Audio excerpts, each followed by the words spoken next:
আসছে জগদ্ধাত্রী পুজো। আর জগদ্ধাত্রী পুজো মানেই মায়ের আগমন। মা জগদ্ধাত্রী, যিনি ভয়ের বিনাশিনী, যিনি সংসারে রক্ষা কর্ত্রী। এই দিনে যদি আপনি একটি ছোট্ট সহজ নিয়ম পালন করেন, তাহলে আপনার ঘর থেকে দূর হবে সকল প্রকার অশুভ শক্তি, দূর হবে দুঃখ, কষ্ট, অশান্তি এবং তার সঙ্গে সঙ্গে অর্থ কষ্ট। আজ আমরা আপনাদের বলতে চলেছি কেন জগদ্ধাত্রী পুজোর দিন এক মুঠো লবণ ছড়ানো এত গুরুত্বপূর্ণ, এবং সেই লবণ কোন নিয়মে এবং বাড়ির কোথায় কোথায় ছড়াতে হবে। বন্ধুরা, মা জগদ্ধাত্রী হলেন দেবী দুর্গার এক বিশেষ রূপ।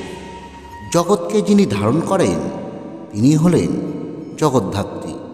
জগদ্ধাত্রী দেবী ত্রিনয়না, তিনি চতুর্ভুজা এবং সিংহবাহিনী। তার এই চারটি হাতের একটি হাতে রয়েছে শঙ্খ, আরেকটি হাতে রয়েছে চক্র, এবং আর দুটি হাতে রয়েছে ধনুক এবং বাণ।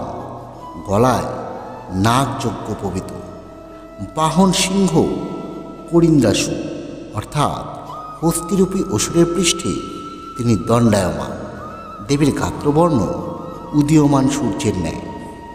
দেবগণের হিত, দুর্বৃত্তের প্রশমনকারী এবং জগতের শান্তি বিধানের জন্য যুগের প্রারম্ভে কার্তিক মাসের শুক্লপক্ষে পরমেশ্বরী মা জগদ্ধাত্রী আবির্ভূত হন। ষষ্ঠী থেকে দশমী পর্যন্ত এই পুজো হলেও কার্তিক মাসের শুক্লপক্ষে নবমী তিথিতে মা জগদ্ধাত্রীর মূল পুজোটি হয়ে থাকে।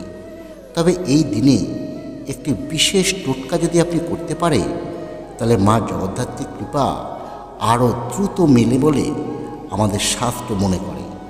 এই উপায় করলে যেমন সংসারে দুঃখ, দুর্দশা, অশান্তি ঘটে, ঠিক তেমনি দূর হয় আর্থিক কষ্ট। বন্ধুরা, লবণকে বলা হয় শুদ্ধিকারক পদার্থ। যেমন লবণ খাবারের স্বাদ আনে, ঠিক তেমনি এটি জীবনে স্থিতি এবং সুরক্ষা আনে। অনেক শাস্ত্রে বলা রয়েছে লবণ দেহ এবং পরিবেশে নেগেটিভ এনার্জিকে শোষণ করে নেয়। জগদ্ধাত্রী পুজোর নবমীর দিন অর্থাৎ আগামী 30শে নভেম্বর বৃহস্পতিবার এই লবণের উপায় করলে মা নিজে হাতে আপনার ঘরকে শুদ্ধ করবে, দূর করে দেবেন আপনার সংসারে সকল প্রকার দুঃখ, কষ্ট, অভাব সব কিছু। অর্থাৎ যেখানেই অশান্তি সেখানে ফিরে আসবে শান্তি, আর যেখানেই আটকে থাকা ভাগ্য সেখানে খুলে যাবে সাফল্যের পথ। তাই বারবার করে বলছি বন্ধুরা, জগদ্ধাত্রী পুজোর এই নবমী পুজোর দিন লবণের এই উপায়টি অবশ্যই করুন। কিন্তু কিভাবে করবেন এই উপায়?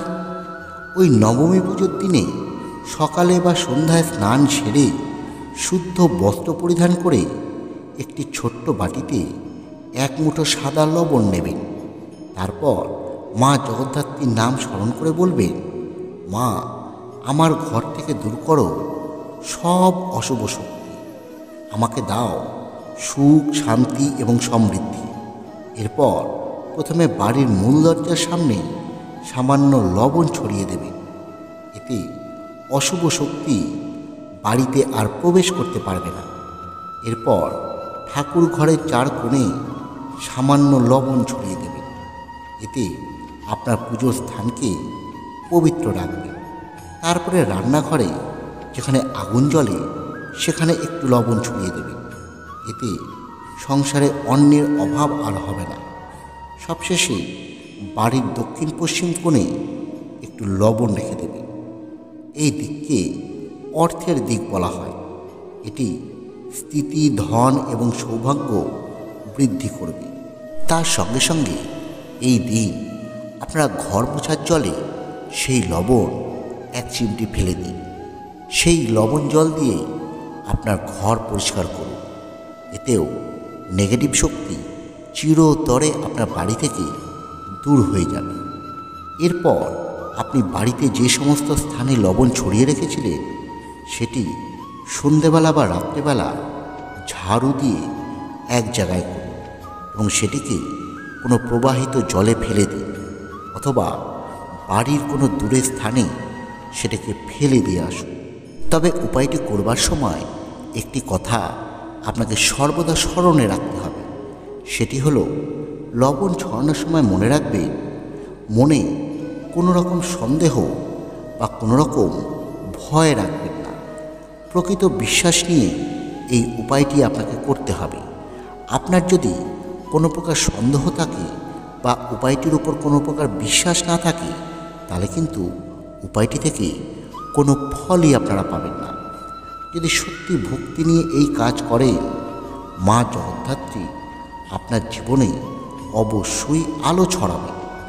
এই দিন মায়ের ছবি বা বিগ্রহের সামনে অথবা মায়ের যে কোনো রূপ অর্থাৎ মা কালী বা মা দুর্গার কোনো ছবি বা কোনো বিগ্রহের সামনে ফল, ফুল, দীপ এবং ধূপ অবশ্যই নিবেদন করবেন। এতে মা জগদ্ধাত্রীর কৃপায় আপনার মনে সকল ইচ্ছে পূরণ হবে। এই দিন আপনাকে আরও একটি উপায় করতে হবে। এই দিন অবশ্যই আপনার ঠাকুর ঘরে মা জগদ্ধাত্রী বা তার কোনো রূপের বিগ্রহ বা ছবির সামনে একটি প্রদীপ অবশ্যই প্রজ্বলিত করতে হবে।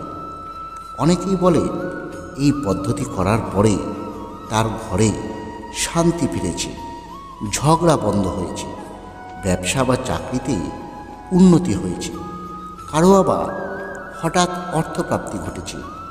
মা জগদ্ধাত্রী শিখিয়ে দেন, যে জীবন ভক্তিতে ভরা তার ঘরে কখনো অন্ধকার থাকে না।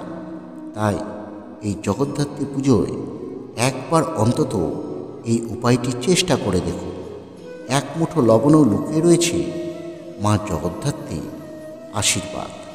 আজকের এই ভিডিওটি ভালো লাগলে মা জগদ্ধাত্রীকে একবার স্মরণ করে আমাদের কমেন্টে লিখুন, ওম জগদ্ধাত্রীই নমঃ।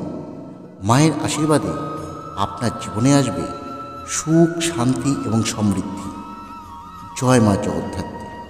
ভিডিওটি ভালো লাগলে অবশ্যই লাইক করুন এবং চ্যানেলটি সাবস্ক্রাইব করে আমাদের পাশে থাকুন।